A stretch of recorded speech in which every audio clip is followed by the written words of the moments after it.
एक गांव में दो भाई रहते थे, विक्रम और राघव। बड़ा भाई विक्रम बहुत अमीर था, छोटा भाई राघव बहुत गरीब था। राघव अपने परिवार की जरूरत नहीं पूरी कर पाता था। वह अपने गरीबी से बहुत परेशान रहता था। उसके बीवी बच्चे भूखे सोने पड़ता था। विक्रम ने पिताजी की कमाई का हिस्सा राघव को नहीं दिया था। विक्रम और राघव के पिता हिस्सा के पहले से ही खत्म हो गए थे। दीपावली का उत्सव था, घर में नए नए कपड़े। राघव के घर पर खाने का पैसा नहीं था। वह जंगल में जाकर सोच रहा था, आज मेरे बीवी बच्चे क्या खाएंगे, मेरा कहीं काम भी नहीं लगा। वह मन ही मन सोच रहा था। तभी उसके मन में एक विचार आता है, क्यों न भैया के पास जाएं और उनसे मदद मांगे। और राघव अपने बड़े भाई विक्रम के घर पर मदद के लिए चल देता है। भैया, मैं बहुत परेशान हो चुका हूँ। काम की तलाश में बाहर निकलता हूँ, लेकिन काम ही नहीं मिलता है।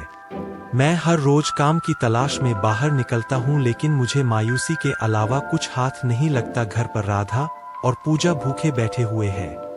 मेरा कुछ मदद करो, मेरे पास पैसे आते ही मैं तुम्हारा कर्ज लौटा दूंगा भैया। तो मैं तुम्हारे लिए मेहनत किए हैं और सारा धन कमाया है। नहीं, मेरे पास पैसा नहीं है। तुम यहाँ से चले जाओ, हमेशा पैसा मांगते रहते हो। इतनी बात राघव सुनकर वहां से चल देता है। वह मन ही मन अपने किस्मत पर गुस्सा होता। क्या मेरी किस्मत है, जहां जाता हूं वहां से लौटा दिया जाता हूं। आज तक भाई ने भी लौटा दिया।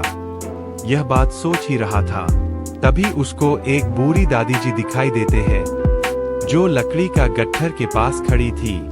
अरे दादी जी, आप इस जंगल में और लकड़ी का गट्ठर है। लगता है आप परेशान हो गई हो।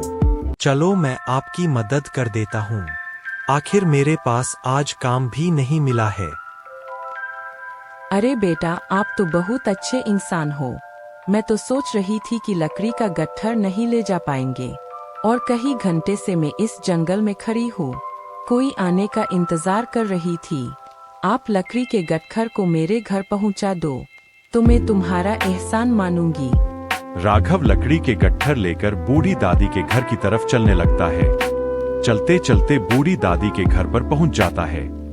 बेटा, मैं तुम्हारी मेहनत से बहुत अधिक खुश हूँ। तुम एक अच्छे इंसान हो, मुझे पता चल गया है।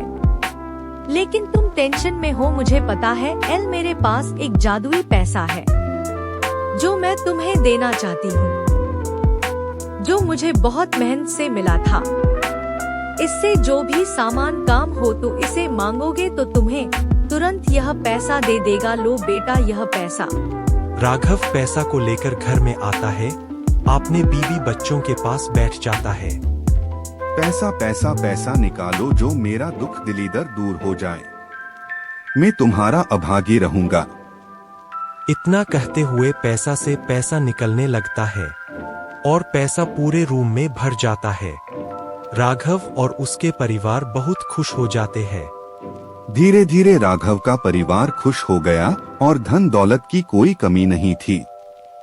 यह खबर धीरे धीरे उसका भाई विक्रम के पास चली गई। वह बहुत अधिक गुस्सा होता है। कल तक तो राघव के पास कुछ नहीं था, लेकिन अब उसके पास नया घर भी हो गया है, बच्चे का शिक्षा भी हो गई है। लेकिन यह हुआ कैसे? यह बात तो मैं भी सोच रही थी कि इतना जल्दी राघव का घर कैसे बन गया और बच्चे की पढ़ाई का पैसा भर गया। कहीं कोई जादुई सामान तो नहीं पा गया है। आप जल्दी से जल्दी कुछ करो, हम लोग से राघव बड़ा हो जाएगा। हाँ, मुझे भी लग रहा है कि जादुई सामान पा गया है। सुनील भी बता रहा था कि राघव जादुई सामान पा गया है, जिससे वह बड़ा होते जा रहा है। आज रात में मैं जाएंगे और उस जादुई सामान को चुरा लाएंगे। रात होते हुए विक्रम ने जादुई पैसा और कुछ पैसा चुरा लेता है और सोचने लगता है कि किधर से भागे। जो लोग हमें देख ना पाए। चाप पाते हुए विक्रम ने वहां से भाग लेता है। भागते भागते विक्रम अपने घर पर आ जाता है। आपने सोने के सिक्का चुरा लाए।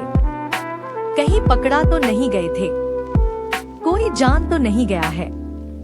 नहीं लक्ष्मी, कोई नहीं देख पाया है, लेकिन मुझे बहुत डर लग रहा है। कहीं राघव जान ना जाए। मुझे यहाँ से अभी निकलना होगा।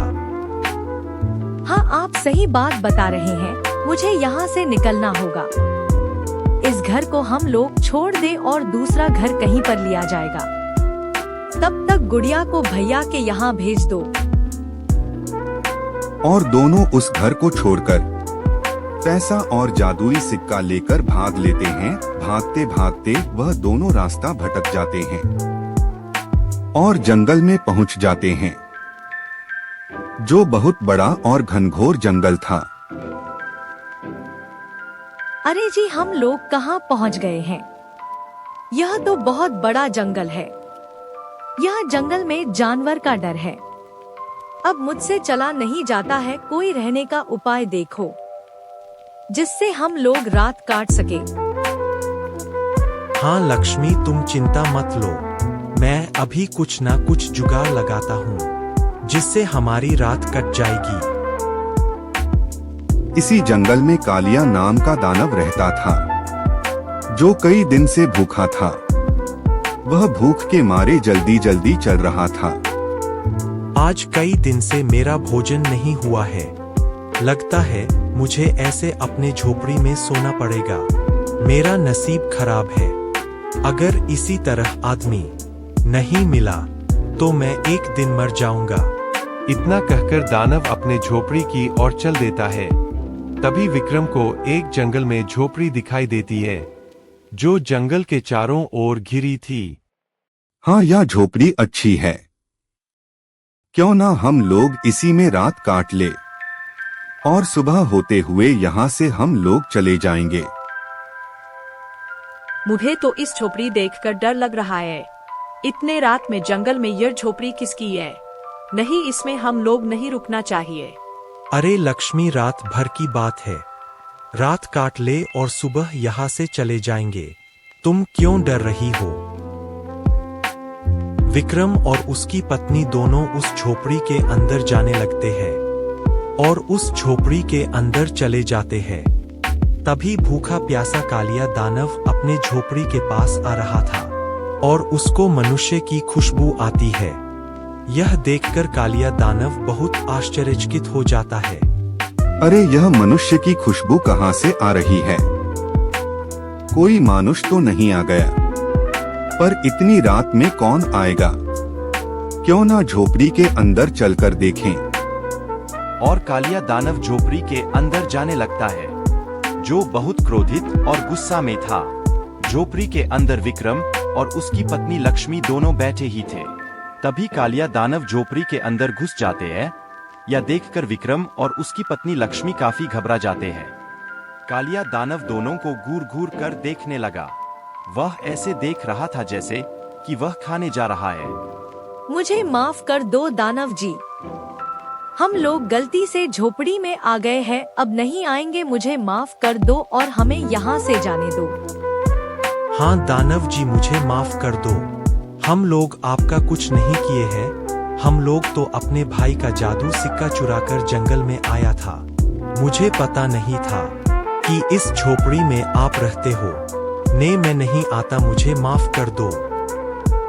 नहीं, हमको बहुत तेज भूख लगी है। कई दिन से भोजन नहीं हुआ है। आज कितने भाग्य से तुम लोग मेरी झोपड़ी में आए हो। आज मेरा पेट भर जाएगा। और वह दानव विक्रम और लक्ष्मी को मारने के लिए दौड़ता है और कुछ देर में वह विक्रम और लक्ष्मी को मारकर खा जाता है और उनकी सिर्फ हड्डियां बचती है और कालिया दानव का पेट भर जाता है। दानव बहुत खुश हो जाता है।